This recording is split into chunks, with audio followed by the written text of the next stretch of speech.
So hello dear students, आज हम लोग करने वाले हैं एक बहुत ही इंटरेस्टिंग एक्सपेरिमेंट जिसका नाम है न्यूटन्स रिंग्स। तो इंटरफेरेंस आपने जो 11th 12th स्टैंडर्ड में पढ़ा हुआ है, तो वही इंटरफेरेंस मतलब बेसिकली 12th में पढ़ा हुआ है आप लोगों ने interference. And first year BSc में भी आप पढ़ते हैं, इंजीनियरिंग में भी आप पढ़ते हैं। तो ये जो इंटरफेरेंस होता कैसे है, वो तो बेसिकली पूरी थियोरी मैंने थियोरी वाले लेक्चर्स में बता दी है। बट वो इंटरफेरेंस सामने होते हुए अभी आपको मैं दिखाने वाला हूँ इस एक्सपेरिमेंट के अंदर जो आपके सामने रखा है। इस एक्सपेरिमेंट का नाम है न्यूटन्स रिंग्स। तो इसी के अंदर हम लोग इंटरफेरेंस करने वाले हैं। अच्छा, वैसे भी आप जरा इस चीज को ध्यान से देखिए। यहाँ पे ये अंदर जो है ना, इसके एक्चुअल में पीली लाइट निकलती है। ये सोडियम सोर्स है, इसके अंदर है ना सोडियम वेपर लैंप बंद है।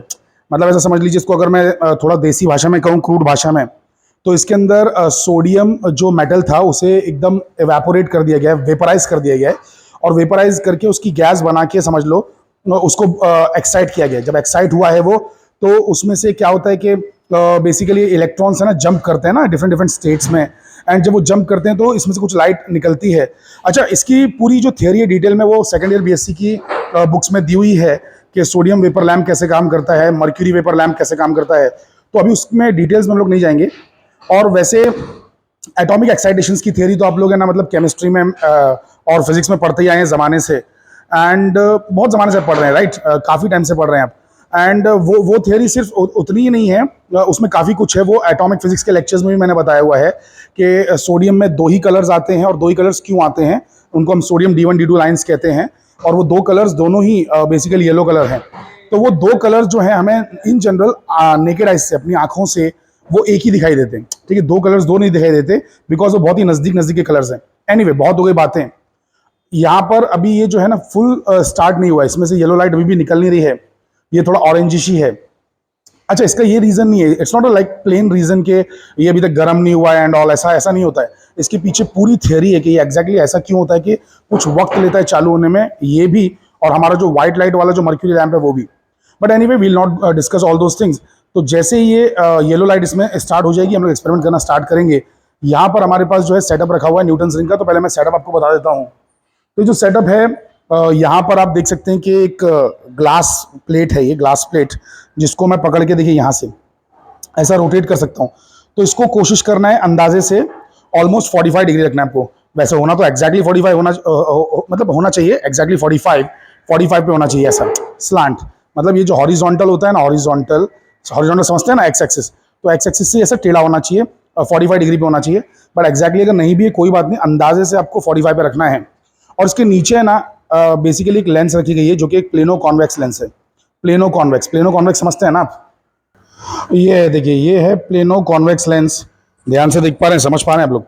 So this is the plano convex lens. अरे मतलब यानी कि एक इसका फ्लैट सर्फेस है और एक सर्फेस कर्व्ड है, कॉन्वेक्स शेप का है। ठीक है, और एक ग्लास प्लेट लगी हुई है। ठीक है, ग्लास प्लेट, और यहाँ से सोर्स से लाइट आ रही है। ठीक है, एक लेंस के थ्रू, तो कॉन्वेक्स लेंस के थ्रू लाइट भी आ रही है। अरे समझ पा रहे हैं आप लोग कि यहाँ पे लाइट है, ये सोडियम लैंप है अपना, इसमें से पीली लाइट निकल रही है, लेंस पे गिर रही है, लेंस से प्लेट पे गिर रही है, और प्लेट से जो है बेसिकली नीचे टकरा के इधर जा रही है, इस पे मतलब इस पे जा रही है।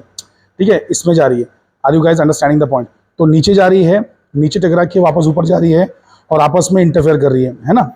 तो आपस में इंटरफेयर कर रही है, और इंटरफेयर करके माइक्रोस्कोप में घुस रही है। तो ये देख लीजिए, क्या याद रखेंगे? लैंप से लेंस, लैंप से सोडियम लैंप से लेंस, लेंस से ग्लास प्लेट। ठीक है, तो देखिए ज़रा यहाँ पे ध्यान से, ये देखिए। अच्छा, बाय द वे अब ये फुल पूरा येलो हो चुका है। तो ये देखिए, लैंप से लेंस, ये देखो लेंस, देखो इसमें लेंस लगी हुई है। Can you see that? इसमें लेंस लगी हुई है। तो ये कॉन्वेक्स लेंस है। तो लैंप से लेंस, लेंस से ग्लास प्लेट, ग्लास प्लेट से नीचे, नीचे की लेंस पे, प्लेनो कॉन्वेक्स पे, और प्लेनो कॉन्वेक्स से ऊपर आ जाएगा। ठीक है, प्लेनो कॉन्वेक्स से जो है ऊपर आ जाएगा इस माइक्रोस्कोप के अंदर। ये माइक्रोस्कोप है, यहाँ से देख सकते हैं। Now listen very carefully, experiment हमें करना क्या है, ये एक्सपेरिमेंट एक्चुअल में करना क्या है, तो आइए देख लेते हैं एम क्या है इस एक्सपेरिमेंट का। तो हमें इसमें पता करना होता है radius of curvature of the lens. हमें न्यूटन्स रिंग्स का इस्तेमाल करके radius of curvature of the convex lens निकालना है। रेडियस ऑफ कर्वेचर को समझते हैं ना? ये देखिए, मैंने जो है बेसिकली बना के रखा हुआ है प्लेनो कॉन्वेक्स लेंस। तो नीचे का सरफेस जो इसका कॉन्वेक्स है, और ये प्लेन सरफेस है। ठीक है, तो अभी इसी को अगर मैं पूरा यानी कि ऐसा कंप्लीट करूं, अरे आखिर ये है तो एक स्फीयर का पार्ट ना, तो अगर मैं स्फीयर को कंप्लीट करूं तो यहाँ पे कहीं पे इसका सेंटर होगा, तो ये होगा ना रेडियस भाई। तो ये जो रेडियस है इसी को हम लोग कहते हैं रेडियस ऑफ कर्वेचर। समझ रहे हैं कि नहीं समझ रहे हैं? तो हमें रेडियस ऑफ कर्वेचर निकालना है। रेडियस ऑफ कर्वेचर जितना छोटा होता है ना उतना ज़्यादा कर्व्ड लेंस रहती है। जैसे कि एकदम कर्व्ड लेंस रहेगी, एकदम कर्व्ड, ठीक है, तो उसका रेडियस ऑफ कर्वेचर तो छोटा आएगा ना, बिकॉज वो तो इतना छोटा सा स्फीयर बनाएगी, तो रेडियस ऑफ कर्वेचर उसका बहुत ही छोटा होगा। लेकिन जो एकदम कम कर्व्ड रहेगी, ऐसे एकदम कम, तो उसका बेसिकली क्या होगा कि रेडियस भी बहुत बढ़ाएगा, बिकॉज उससे तो बहुत बड़ा स्फीयर बनने वाला है। आई होप कि ये बेसिक सी बातें आप समझ पा रहे हैं, ये बहुत ही बचकानी चीज़ें हैं एंड आप पहले से पढ़ चुके हैं, ठीक है। सो एनीवे, हमें तो उससे कोई लेना देना है नहीं, बट हमारी लेंस सच में ना एक्चुअल में इस टाइप की है, मतलब इस टाइप की नहीं है, इस टाइप की है, तो उसका रेडियस ऑफ कर्वेचर काफ़ी बड़ा आने वाला है। सो वही हमको डिटरमाइन करना है, लेट्स सी कि कैसे कर पाते हैं हम लोग, ठीक है। तो अभी पीली लाइट आ चुकी है, तो अभी चलते हैं माइक्रोस्कोप की ओर और कुछ एडजस्टमेंट्स करते हैं, कुछ बेसिक एडजस्टमेंट्स। तो पहले तो हमको ये देखना है कि बेसिकली ये चीज़ की जो कॉन्वेक्स लेंस है वो एग्जैक्टली उसके सामने है कि नहीं। तो बिल्कुल एकदम सामने से खड़े होके देखिए, एकदम सामने से खड़े होके, तो आपको वो सामने दिखाई दे रही होगी, राइट। ये देखिए बिल्कुल एकदम सामने।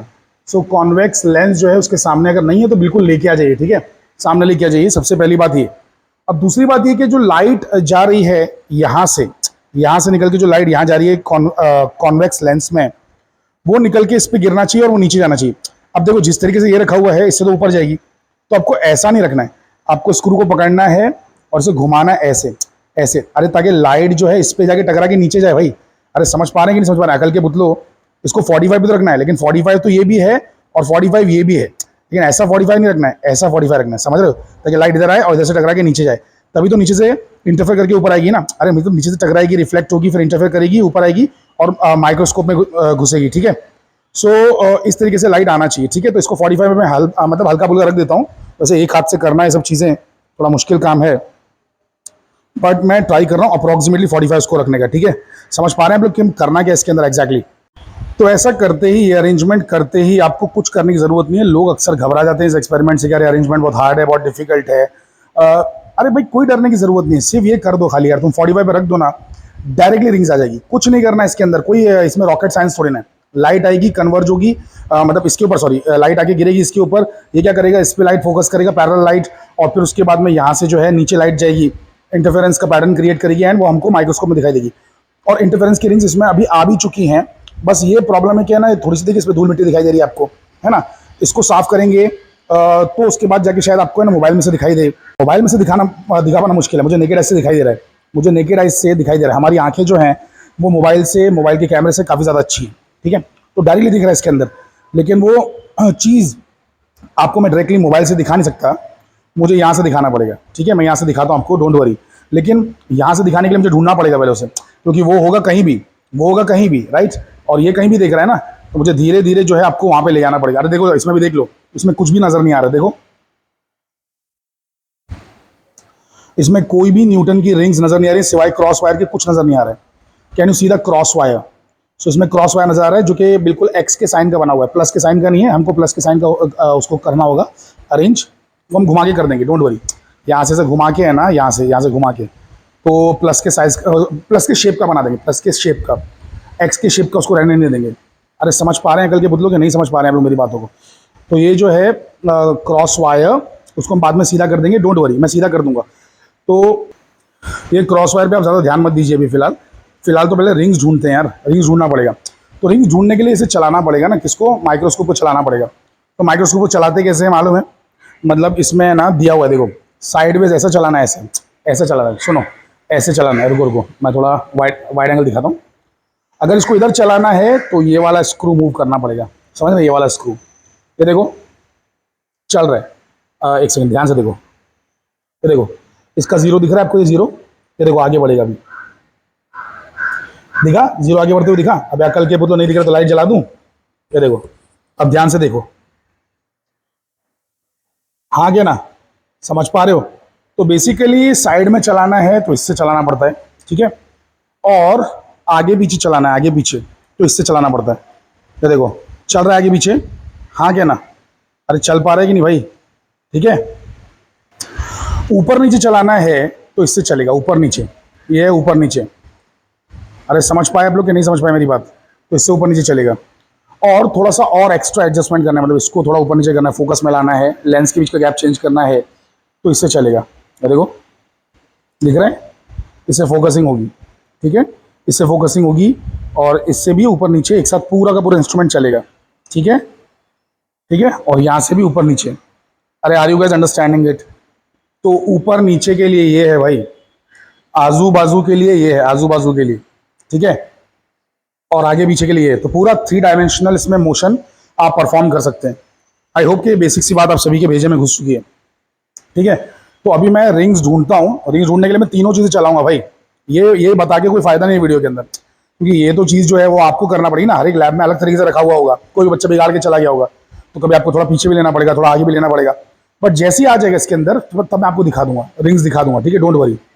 नेकेड ऐसे तो दिख रहा है, लेकिन चलिए ट्राई करता हूँ कि मोबाइल से आपको डायरेक्टली दिखाऊं, मतलब माइक्रोस्कोप से तो दिखाना ही दिखाना है आपको, वरना रीडिंग्स कैसे लेंगे हम लोग। लेकिन यहाँ से मैं आपको दिखाना चाह रहा हूँ, तो चलिए इसमें घुस के देखते हैं। हाँ, वो ब्लैक ब्लैक डॉट दिखाई दे रहा है आपको, देखो यहाँ पे लेंस के नीचे ब्लैक डॉट दिखाई दे रहा है। थोड़ा सा एनलार्ज करता हूँ, उसके डॉट के बाजू में रिंग्स भी होंगे, ध्यान से देखना, रिंग्स भी होंगी। और ये जो डॉट है ये तो कचरा है, न्यूटन रिंग इसके एक्चुअल में बाजू में है। फ्लैशलाइट बंद करके अभी मैं जस्ट आपको दिखा रहा हूँ, ये बहुत ही खूबसूरत नजर आ रहा है। बीच में ब्लैक पैच है और उसके बाजू में रिंग्स हैं। It's looking really wonderful. आज से 400 साल पहले न्यूटन ने इसे पहली बार देखा था, बट न्यूटन भी समझ नहीं पाया था कि एग्जैक्टली ये बनता कैसे है। सो दोस्तों, ये बहुत ही जबरदस्त एग्जांपल है इंटरफेरेंस ऑफ लाइट का। पीली से पीली लाइट जो है बेसिकली कट रही है और बीच में ब्लैक पैचेस बना रही है। तो आई होप कि आपको मजा आया होगा डायरेक्टली नेकेड आइज से देखने में। तो आइए बेसिकली इसको मैंने फोकस कर लिया है माइक्रोस्कोप, तो उसके थ्रू देख लेते हैं। माइक्रोस्कोप के थ्रू ये देखिए, अंदर आपको न्यूटन रिंग्स नजर आ रही होंगी। Can you see that? Just wow, बहुत ही खूबसूरत रिंग्स हैं, बहुत ही खूबसूरत, मजा आ गया इसको देख के। आई होप आप सभी को रिंग्स नजर आ रही है। अकल के बदलो हाँ के ना। और मैंने क्रॉस वायर भी बाय द वे सीधा कर दिया है, क्रॉस वायर भी एकदम मैंने सीधा कर दिया है, तो वो प्लस के साइन का बन चुका है। Can you see that? अरे मैं थोड़ा मोबाइल टेढ़ा पकड़ा हुआ हूँ, वो प्लस साइन बन चुका है भाई, मुझ पर यकीन कर लो। इतना तो यकीन कर ही सकते हो ना अपने सर पे। हाँ क्या ना, अकल के बदलो। सो बेसिकली जो ये है इंटरफेरेंस का पूरा पैटर्न थोड़ा डिम है, बहुत ज़्यादा अच्छे से दिखाई नहीं देगा, बट जितना भी है मुझे तो खुशी हो रही है इसको देख के अभी। तो अब हम क्या करेंगे ना कि बेसिकली ये जो रिंग्स हैं, तो इसके थ्रू रिंग्स का डायमीटर निकालना है। डायमीटर, हमको रिंग्स के डायमीटर की ज़रूरत है, ठीक है। तो वो निकालने के लिए हमें इसका इस्तेमाल करना होगा, स्केल का। तो यहाँ पे स्केल का पहले तो हमें लीस्ट काउंट मालूम होना चाहिए। तो ध्यान दीजिएगा, सबसे छोटी रीडिंग यहाँ पे कितनी है? तो ये 0 है, ये 10 है, इसका मतलब ये हो गया 1 सेंटीमीटर, है ना। तो 1 सेंटीमीटर और उसका 10वां हिस्सा भी यहाँ पे लिखा हुआ है, दिया हुआ है मतलब। तो 0 से 10 के बीच में 10 रीडिंग्स हैं, यानी कि एक हिस्सा जो है, एक रीडिंग जो है, जस्ट एक रीडिंग 0 के बाजू वाली, वो 1 मिलीमीटर है या फिर 0.1 सेंटीमीटर है। तो मेन स्केल पे तो 0.1 सेंटीमीटर आ गया, ठीक है। अब जो सेकेंडरी स्केल है, सर्कुलर स्केल है, इस पे टोटल रीडिंग्स कितनी है देख लेते हैं। तो देखिए यहाँ पे 0 लिखा हुआ है, 0, 10, 20, देखते हैं कहाँ तक गया लास्ट। तो लास्ट ये जो है मेरे ख्याल से जहाँ तक मुझे याद आ रहा है, शायद ये गया हुआ है 90 तक गया हुआ है। देखिए इसको घुमा के मैं ले आया, 90 तक गया हुआ है, ठीक है। सो 90 गया है, मतलब यानी कि 0 से वापस घूम के 0, मतलब 0 ही 100 है, 100 ही 0 है। गंगाधरी शक्तिमान है, समझ रहे हैं? अरे ये इधर है, इधर अकल के बदलो। 0, 10, 20 करते करते करते करते घूमते फिरते 80, 90 और फिर ये वापस से 100। तो सर्कुलर स्केल पे 100 है, मेन स्केल पे 0.1 सेंटीमीटर, और जो सर्कुलर स्केल है, सेकेंडरी स्केल है, उस पे 100 डिवीजन्स है, 100 डिवीजन्स। तो 0.1 सेंटीमीटर डिवाइड बाई 100 करना होता है, ठीक है। मेन स्केल डिवीजन जो भी स्मॉलेस्ट होता है, smallest division on the main scale, उसको डिवाइड करना होता है total number of divisions on the circular scale. तो आपको वैल्यू आ जाएगी 0.001। तो इसका 0.001 लीस्ट काउंट है। आइए लिख लेते हैं। तो यहाँ पर देखिए, least count is smallest division on the main scale divided by total number of divisions on the circular scale. कितना ही है? 0.001 सेंटीमीटर, ठीक है। ये इसका लीस्ट काउंट है। तो बेसिकली अभी जो है ये observe number of dark rings, अपने को 12th वाले का पहले रीडिंग निकालना है, फिर 10th वाले का, फिर 8th का, ऐसे करते करते 2, फिर उस तरफ जाना है, उस तरफ इन द सेंस, समझिए। देखिए मेन स्केल का यहाँ पे भी लिखा हुआ है ना। तो अरे क्या होगा, सुनिए मैं आपको बताता हूँ। ये देखिए, ध्यान से देखिए। तो बेसिकली ये जो है थोड़ा सा बीच में ब्लैक पैच है ना, ब्लैकिश है। इसके बाजू में एक रिंग इधर बना है, फिर और एक रिंग बना हुआ है, फिर और एक रिंग बना हुआ है, इस तरीके से रिंग्स हैं। तो ये हो गई पहली रिंग, ठीक है। तो यहाँ पे क्रॉस वायर रखा, तो मतलब मान लो ये पहली रिंग है, पहली रिंग पे क्रॉस वायर है। फिर उसके बाद में दूसरी रिंग है, फिर तीसरी रिंग है। तो हमको ऐसे क्रॉस वाइज नहीं रखना है, हमको क्या करना है कि 4 5 6 7 8 9 10 11 12, तो 12 वाले पे रखना है। किस पे रखना है? 12 वाले पे रखना है। 12 वाले पे आपको क्रॉस वायर रखना है। फिर जो भी रीडिंग दिखा रहा होगा इस स्केल पर, ये स्केल पर जो भी रीडिंग दिखा रहा होगा आपको, वो रीडिंग नोट कर लेना है। ठीक है, वो रीडिंग नोट कर लेना है, ये दोनों स्केल से, मतलब मेन स्केल से भी और सर्कुलर स्केल से भी जो भी रीडिंग दिखा रहा होगा नोट कर लेना है। तो ये हो गया 12। तो पहले 12 वाली की रीडिंग लिखेंगे। कहाँ लिखेंगे? यहाँ लिखेंगे। अरे समझ पा रहे हो? अकल के बदलो यहाँ लिखेंगे। 12 वाली की रीडिंग यहाँ लिखेंगे। ठीक है, फिर उसके बाद में जो है चला के, घुमा फिरा के, किसे? इस स्क्रू को घुमा के, इस स्क्रू को घुमा के आपको लाना है कौन से वाले पे? 10 पे लाना है। सो 10 वाले की रीडिंग, फिर 8th वाले की रीडिंग, फिर जो है 6th वाले की रीडिंग, फिर 4th वाले की रीडिंग, फिर 2nd वाले की रीडिंग। ऐसा करते करते करते ये सेकंड हो गया। अब इधर का सेकंड पाएंगे ना, चल चल के पहले तो ये पड़ेगा ना रास्ते में, तो ये 2nd वाले की रीडिंग। फिर यहाँ पर जो है ये 4th वाले की रीडिंग, फिर ऐसे ही 6th वाले की रीडिंग। ऐसा करते करते यहाँ के 12 तक। तो ये 12 से लेके ये 12 तक की रीडिंग हमको आ जाएगी, ये 12 से ये 12 तक की। तो फिर 12 से 12 की रीडिंग को जब सब्ट्रैक्ट करेंगे तो 12वीं रिंग का हमको डायमीटर आ जाएगा। वैसे ही जब 10वें से 10वें को सब्ट्रैक्ट करेंगे तो 10वें का आ जाएगा। फिर जैसे कि चौथे से चौथे को सब्ट्रैक्ट किया, समझ रहे हैं? चौथे से चौथे को सब्ट्रैक्ट किया तो चौथे का डायमीटर आ जाएगा। अबे समझ पा रहे हो? अकल के बुद्धलों, नहीं समझ पा रहे हो? तो ये रीडिंग नोट कर ली थी ना हमने, तो लेकिन सीक्वेंस में नोट करना है। गलती से भी ऐसा मत करना कि 12 10 8 6 4 2 करने के बाद आप सीधा 12 पे चले जाओ, फिर वहाँ से लौट के आओ 2 तक। गलत है, बिल्कुल गलत हो जाएगा, बैकलैश एरर इंट्रोड्यूस हो जाएगा। ऐसा बिल्कुल नहीं करना है। तो आपको यहीं से 12 10 8 6 4 2 2 4 6 8 10 12 ऐसा ही नोट करना है। ये सीक्वेंस ज़रा भी बदलना नहीं है, प्लीज़ इस बात को सभी लोग याद रखेंगे। ठीक है, तो चलिए आइए मैं आपको पहले 12th रिंग पे ले जाता हूँ। 12th रिंग पे आके नोट करके देख लेते हैं फटाक से, मतलब 12th रिंग पे देख लेते हैं कि क्या रीडिंग आ रही है। पहले 12th रिंग पे जाते हैं हम लोग। तो ये देखिए मैं धीरे धीरे क्रॉस वायर चला रहा हूँ, क्रॉस वायर रिंग्स को क्रॉस कर रहा है। Can you see that? अच्छा, थोड़ा सा इसको सेंटर में भी ले आते हैं, ये भी बहुत ज़रूरी है, ऐसा है ना। तो आगे पीछे आजू बाजू वाले मैं स्क्रूज मैंने आपको पहले ही समझा दिए हैं, तो इसको हम लेके जा रहे हैं। ये हो गया हमारा जो है बेसिकली सेंटर पैच गया, ये फर्स्ट रिंग आ गई, ये सेकंड रिंग आ गई, ये थर्ड रिंग है, fourth ring, 5th 6th 7th 8th 9th 10th 11 12th। ये ऑलरेडी बहुत टफ है, ऐसा आपको हर बार करके दिखाने वाला नहीं हूँ, बट ये 12वीं रिंग पे हम आ चुके हैं, समझ रहे हैं। अब 12वीं रिंग की रीडिंग आइए नोट कर लेते हैं। 12वीं रिंग की रीडिंग आइए नोट कर लेते हैं। तो यहाँ पर जो है बेसिकली रीडिंग आप देख सकते हैं कितना कितना रीडिंग है, ध्यान दीजिए। ये रीडिंग जो है हमारी कितनी रीडिंग है भाई? यहाँ पे अगर ध्यान से देखेंगे तो ये 40 के आगे है ना, 40 के आगे है ये, राइट। तो इसको आप लोग नोट करेंगे 40.0, मतलब 40 नहीं, इसको 4 सेंटीमीटर है। अरे तो मिलीमीटर में लिखा है, 10 20 30 40 मिलीमीटर में लिखा है, सेंटीमीटर में कितना होगा? 4.0। तो 4.0। और यहाँ पे जो मेन स्केल है, किधर गया मेन स्केल भाई? Sorry, circular scale. Circular scale पे आप यहाँ पे ध्यान से देखेंगे तो 20 समथिंग है ना, 26 के आगे है, 26 के आगे। अरे देखो ना, 20 उधर 30 इधर है, तो 26 के आगे है, लेकिन 27 पहुंचा नहीं है, तो 26 नोट करेंगे सिर्फ। ठीक है, तो ये देखिए मैंने यहाँ पे रीडिंग नोट डाउन कर ली है। 4.0 मेन स्केल पर 4 सेंटीमीटर है ना, वहाँ पे 40 लिखा हुआ था, राइट, लेकिन वो तो मिलीमीटर में लिखा हुआ था। तो 4 सेंटीमीटर मेन स्केल रीडिंग, और 26 जो हमें आया था वर्नियर स्केल पे या फिर सर्कुलर स्केल पे जो हमें आया था, तो बेसिकली वो 26 को आपको है ना पहले तो लीस्ट काउंट से मल्टीप्लाई करना है। लीस्ट काउंट कितना है? 0.001, तो 26 का बन जाएगा 0.026, है ना। फिर आपको ऐड कर देना है मेन स्केल के साथ। तो मेन स्केल और वर्नियर स्केल मिला के आपको मिलता है टोटल रीडिंग जो कि है 4.026। अब मैंने आपको कहा था कि बेसिकली एक्सपेरिमेंट हार्ड नहीं है, लेकिन ये जो मोबाइल में दिखाना है रिंग्स को चलते हुए दिखाना, मतलब क्रॉस वायर को रिंग के ऊपर चलते हुए दिखाना बहुत ज़्यादा हार्ड है। तो इसीलिए मैंने ऑलरेडी खुद ही परफॉर्म कर लिया। सो 10 पे लेके गया, फिर रीडिंग निकाल ली, 8 पे लेके गया, रीडिंग नोट कर ली, 6 पे लेके गया, रीडिंग नोट कर ली। ऐसे करते करते मैं 2 पे पहुंच चुका हूँ। अभी 2 पे जो रीडिंग है ये यहाँ तक मैं पहुँचा हूँ, मैं आपको दिखा देता हूँ 2 पे। ठीक है, सो 2 पे मैं पहुँच चुका हूँ, मैं आपको रीडिंग भी दिखा देता हूँ। सो ज़रा ध्यान से देखिए, यहाँ पे अगर आप गौर से देखेंगे तो यहाँ पर हम लोग 4.1 क्रॉस कर चुके हैं। Can you see that? मैं थोड़ा लाइट जला देता हूँ। या तो 4.1 क्रॉस कर चुके हैं, 4.2 पे छूल गए, मतलब छुआ नहीं है, ज़रा सा रह गया, हल्का सा, मतलब बहुत हल्का सा रह गया है, बस समझ लीजिए टच होने ही वाले हैं। इसीलिए देखिए ना यहाँ पे रीडिंग भी बढ़िया है, मतलब 2 पे छूने वाले ना, तो यहाँ पे भी देखो 0 को छूने वाले हैं, तो 95 तक पहुँच गए हैं ना, 94 पहुँच गए। 94।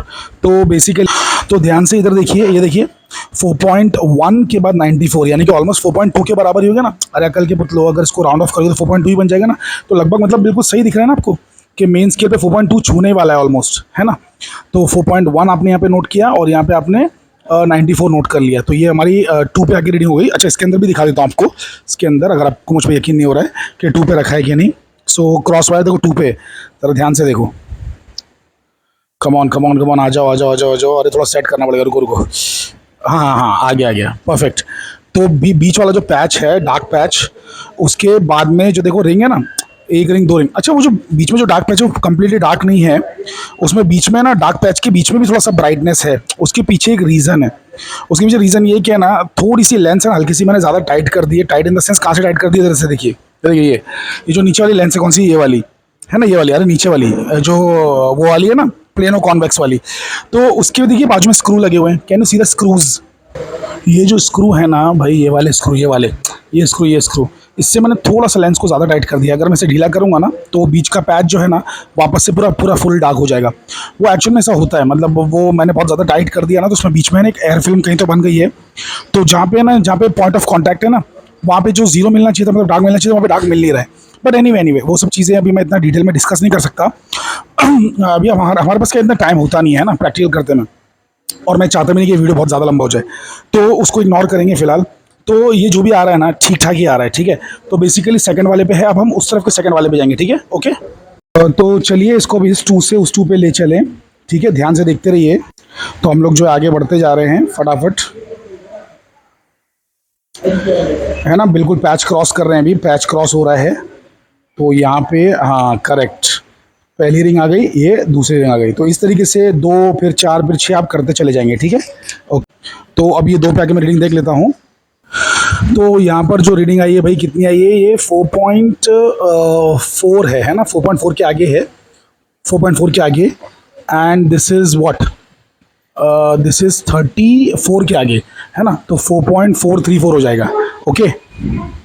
ये देखिए मैंने नोट भी कर लिया है, 4.434 है ना उस तरफ के 2 का।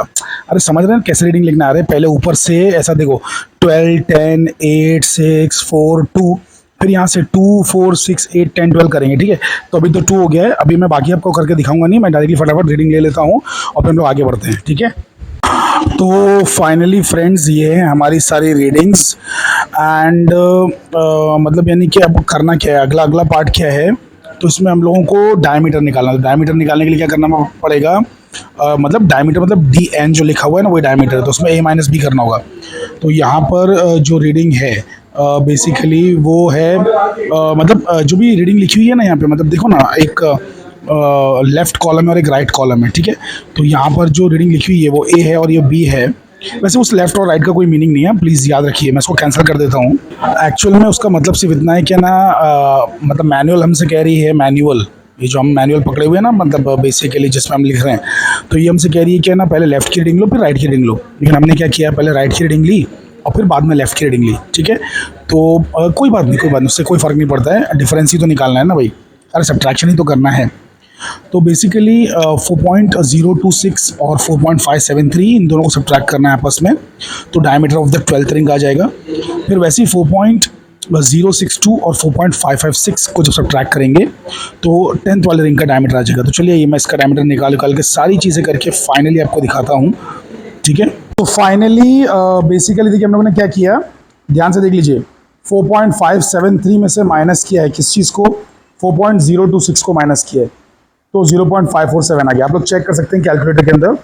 वैसे ही 4.556 में से 4.062 माइनस किया तो 0.494 आता है। अब आप क्या कीजिए ना कि जैसे ही आपको पूरी रीडिंग्स आ गई, ठीक है, मतलब आपने क्या किया है, 12 वाली जो रिंग थी ना, उसका ये एक साइड और दूसरा साइड दोनों माइनस किया बराबर। वैसे ही 10वीं रिंग का दोनों जो है दोनों साइड वो आपने माइनस किया, तो आपको ऐसी 6 रीडिंग्स मिली, ठीक है। अब ये जो 6 रीडिंग्स है इसका करना क्या है, आपको स्क्वायर करना है, स्क्वायर करके लिखना है यहाँ पे, ये देखिए। तो 0.547 का स्क्वायर करेंगे ना कैलकुलेटर में तो आपको 0.299 आएगा, तो वो यहाँ लिखना है। फिर 0.494 का जब स्क्वायर करेंगे तो आपको 0.244 आएगा, वो यहाँ लिखना है। अरे 12 वाला है ना, तो 12 वाले का स्क्वायर करके 12 वाले में लिखना है, ठीक है। वैसे ही जो 10 वाला है ना, 10 वाले का स्क्वायर करके आपको 10 में लिखना है, ठीक है। तो ऐसे करके आप है ना 12 में लिखिए, फिर 10 में लिखिए, फिर 8 में लिखिए, फिर ऐसे 6 4 2, देखो 6 4 2 यहाँ पे दिया हुआ है ना, तो इसका स्क्वायर 0.392 का 0.154 आता है, वो यहाँ लिखिए। ऐसा करते चले जाइए। अब ये हो गया ना, अब क्या करेंगे कि इसमें से इसको सब्ट्रैक्ट करेंगे, इसको हाफ टेबल मेथड बोलते हैं। तो 299 में से 154 निकाला तो 145 आएगा, 244 में से 105 निकाला तो 139 आएगा, 202 में से 58 निकाला तो 144 आएगा, ठीक है। ये चीज़ हो गई, ओके। अब ज़रा ध्यान से सुनिए, इसका एवरेज लेना है आपको। क्या करना है? एवरेज लेना है। तो इसका जब आप एवरेज लेंगे तो कैलकुलेटर के अंदर आता है 142.67 इंटू 10⁻³ आता है, जिसको हम लोग नॉर्मल तरीके से लिखेंगे 0.143 राउंड ऑफ करके। हालांकि आया क्या है 0.14267, बट जो राउंड ऑफ करके हम लोग लिखेंगे 0.143, सिर्फ 3 डिजिट्स में लिखेंगे, ठीक है, 3 डिजिट्स में। अब ये जो चीज़ आ गई, इसको फॉर्मूले में इस्तेमाल करेंगे। तो यहाँ पे देखो फॉर्मूला है रेडियस ऑफ कर्वेचर का, जिसमें आपको एवरेज वैल्यू लिखनी है किसकी? dn2² माइनस dn1² की। अरे dn2² माइनस dn1² है ना ये, तो इसकी जो एवरेज वैल्यू है ना, ये वाली मीन 0.143, वो आपको लिखना है यहाँ। तो यहाँ मैंने लिख दिया, फिर 4 से डिवाइड करना है। फिर n2 माइनस n1, जो आपने हाफ टेबल मेथड यूज़ किया ना, हाफ टेबल मेथड, उसमें n2 माइनस n1 क्या है? 6 रिंग का गैप लिया ना आपने। अरे 12 में से 6 रिंग को घटाया, 10वीं में से चौथी को घटाया, 8वीं में से दूसरी घटाया, तो 6 रिंग का आपने गैप लिया। तो बेसिकली n2 माइनस n1 में आपको 6 लेना है, ठीक है। और लैम्डा में क्या लेना है? लैम्डा तो वही जो आपने सोडियम लाइट यूज़ किया ना, तो सोडियम लाइट का जो येलो कलर है उसका वैल्यू क्या है? तो ये वैल्यू है ना, आपको ऑलरेडी एग्जाम में दी हुई होगी। देखो यहाँ पे लिखी हुई है, यहाँ पे लिखी हुई है 5893 इंटू 10⁻8 सेंटीमीटर। ये सोडियम की येलो लाइट का जो है ना वेवलेंथ है, ठीक है। तो बेसिकली जब ये सब आपने कर दिया, तो अब क्या ही बचा है? फिर तो आप खाली बस डिवाइड कीजिए, है ना, कैलकुलेटर के अंदर, और आपको आंसर आ जाएगा 101.1। सो कैलकुलेटर में डिवाइड करके आपको आंसर आएगा 101.1 सेंटीमीटर। समझ गए? तो ये रेडियस ऑफ कर्वेचर है। आई होप कि आपको ये समझ में आया 101। एंड मैं आपको बता दूं कि ये बहुत ही एक्यूरेट आंसर आया, बिकॉज हमारा एक्चुअल वैल्यू जो है ना वो 100 है, 100 है। मैं आपको दिखा भी दूंगा, उसके पीछे लिखा हुआ है, ठीक है, 100 करके वैल्यू लिखी हुई है apparatus के पीछे, ठीक है। चलिए एनीवे, अब ये तो था भाई किस चीज़ से था, मतलब कैलकुलेशन। बाई कैलकुलेशन हमें 101 आंसर आया। अब ग्राफ से निकालते हैं। तो ग्राफ प्लॉट करना है dn2² वर्सेज n, मतलब number of rings versus dn²।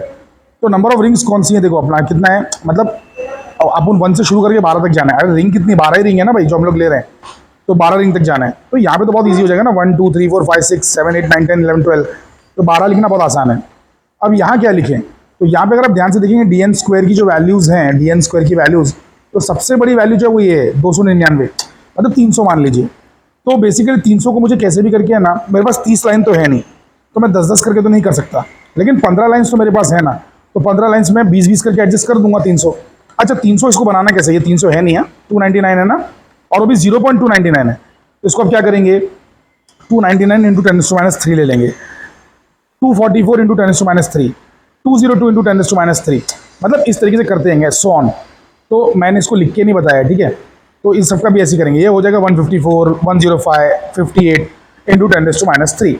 तो आइए ग्राफ प्लॉट करते हैं। ग्राफ जो है प्लॉट हो चुका है, तो मैंने एक्स एक्सिस पे 1 2 3 4 करके 12 तक जो है नंबर ऑफ रिंग्स प्लॉट की हैं, और वाई एक्सिस पर मैंने 20 40 60 करके जो है dn² की वैल्यूज प्लॉट की हैं, dn² की। अच्छा, तो ये 10⁻³ मल्टीप्लाई करना मत भूलिएगा, ठीक है, ये बहुत ज़रूरी है 10⁻³ मल्टीप्लाई करना। अब जो है मैंने पॉइंट्स प्लॉट किए हैं, तो पॉइंट्स कैसे प्लॉट किए जाते हैं मैं आपको दिखा देता हूँ। तो लाइक फॉर एग्जांपल मैं ये वाला पॉइंट दिखाता हूँ आपको। सो 2 वर्सेज 0.058, ठीक है, मतलब ये तो 58 हो गया ना अपना 58। सो 2 और 58, तो यहाँ पे 2 दिख रहा है आपको, और ये देखिए ये 20 है, ये 40 है, 60 है। तो यहाँ पर 10 लाइन्स हैं और आपकी वैल्यू 20 जा रही है ना, 40 से 60 के बीच में क्या 20 वैल्यू है ना, तो एक लाइन 2 वैल्यू की है ना, 2 की, तो 60 से खाली एक लाइन पीछे आ जाओगे ना तो 2 कम हो जाएगा। अरे मतलब ये देखो 40 है, ये 60 है, बराबर, बीच में क्या होगा 50 होगा ना, तो एक लाइन आगे बढ़ोगे तो 52 हो जाएगा, 2 लाइन आगे बढ़ोगे 54, 3 लाइन आगे बढ़ोगे 56, 4 लाइन आगे 58, है ना, और फिर समझ रहे हो ना, तो 4 लाइन आगे 58 आ जाएगा, यानी कि अरे भैया 5वीं लाइन पे तो 60 हो जाएगा ना। तो मैंने देखो चौथी लाइन पे डॉट बनाया हुआ है, कैन यू सी दैट, 58 पे डॉट बनाया हुआ है, तो 2 वर्सेस 58। चलो एक और ले लेते हैं, एक और ले लेते हैं। तो जैसे कि फॉर एग्जांपल 12 वर्सेस 299, अब 299 तो अपने पास है नहीं, तो उसको राउंड अप करके 300 कर दो। वैसे अपने पास जो है ना, देखो ये 105 नहीं है, तो 106 कर लो, समझे कि नहीं समझे। तो बेसिकली 299 वर्सेस 12, 12 वर्सेस 299, 299 मतलब कितना हो गया, 300 हो गया। तो देखो 300 पे मैंने बना दिया है कि नहीं। वैसे ही आई एम सॉरी, वैसे 106 वाला देख लेते हैं। 106 किधर है भाई, एक सेकंड। 106 वर्सेस क्या था, 4। तो 4 वर्सेस 106, 4 वर्सेस 106 देखेंगे तो 1 2 3 लाइन, अरे है ना, क्योंकि ये 100 है, 100 के ऊपर एक लाइन जाएंगे तो 102, फिर 104, फिर 106, समझ गए। तो इस तरीके से मैंने पूरा ग्राफ बना दिया। स्ट्रेट लाइन आया है जो कि ओरिजिन से पास हो रहा है, एक एवरेज लाइन बनाई है, ठीक है, मैक्सिमम पॉइंट्स कवर करने की कोशिश की है। अब उसके बाद जो है हम लोग एक परफेक्ट पॉइंट ले लेंगे, एक यहाँ पर मिला और एक यहाँ पर मिला, और इसकी जो वैल्यूज़ है वो लिख देंगे। तो ये वैल्यूज़ मुझे मिली हैं, ठीक है, ये वैल्यूज़ मुझे मिली हैं। अब इससे स्लोप निकाल लेंगे, y2 minus y1 upon x2 minus x1। तो अब मुझे जो स्लोप आ रही है 0.0257 करके आ रही है। तो अब ये जो स्लोप है इससे मैंने बना मतलब फॉर्मूले से कैलकुलेशंस कर लिया। तो यहाँ पे आप ध्यान दीजिए, तो r equals to slope upon 4 lambda. तो स्लोप डाला और 4 और लैम्डा डाल दिया, लैम्डा, ठीक है। तो बेसिकली आंसर आ रहा है 109.1 सेंटीमीटर, समझे कि नहीं समझे, जो कि ठीक ठाक आंसर है। तो बेसिकली 100 आना चाहिए था, बट ठीक है ना, 10% गलती के अंदर ही अंदर है ना, तो चल जाएगा। बस दैट्स इट, एक्सपेरिमेंट यहाँ पे खत्म हो जाता है। आई होप कि आपको एक्सपेरिमेंट समझ में आए। ये बहुत ही बचकाना, बहुत ही बेसिक एक्सपेरिमेंट है, बहुत ही ईजी एक्सपेरिमेंट है। इसमें कुछ था ही नहीं, बस खाली क्या है ना, इसका जो अरेंजमेंट है ना थोड़ा सा बड़ा है, थोड़ा लॉन्ग है। देखो हमने कौन से पे परफॉर्म किया था, हमने इस पे परफॉर्म किया था, ठीक है। ये वाला जो है ना, इसका वैल्यू देखिए यहाँ पे लिखा हुआ है, रेडियस ऑफ कर्वेचर इसका 50 वाला है, इसमें 50 वाली लेंस लगी है। और ये जिसपे हमने परफॉर्म किया है इस पे देखो ये वाला लगा हुआ है, 100 वाला है। कैन यू सी दैट, क्या 100 लिखा हुआ है। तो कहने का मतलब ये कि हमने बिल्कुल परफेक्ट आंसर निकाला है। That's it. So I hope कि आपको मजा आया होगा। तो चलिए अब यहाँ पे स्टॉप करते हैं, और आप हमें कमेंट सेक्शन में जरूर बताइए कि और नया प्रैक्टिकल आपको कौन सा चाहिए। Thank you very much.